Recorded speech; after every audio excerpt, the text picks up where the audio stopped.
SPSS Lab Session 1. In this overview, I'm going to show you the different parts and sections of SPSS, and I'm actually going to use the completed data set that you're going to create when you do the lab session.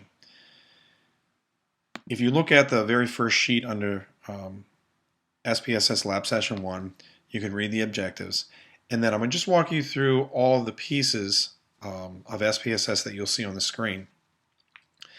The first thing you'll see are there are two modes, and if you look down here, here's how you toggle between the two modes.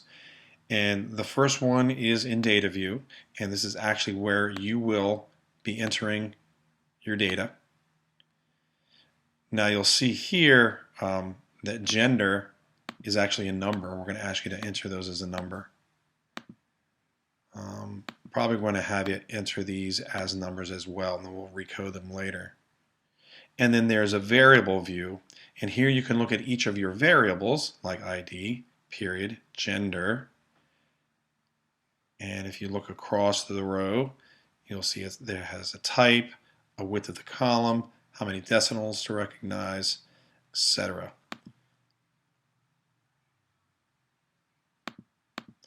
It even has the kind of data that you will be coding, and we've learned about this in class.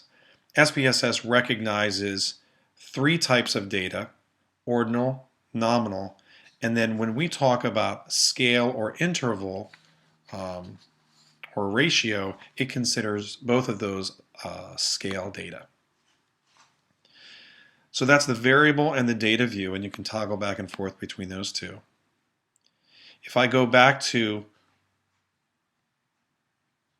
the variable view, you will see the different variables that we will have. ID,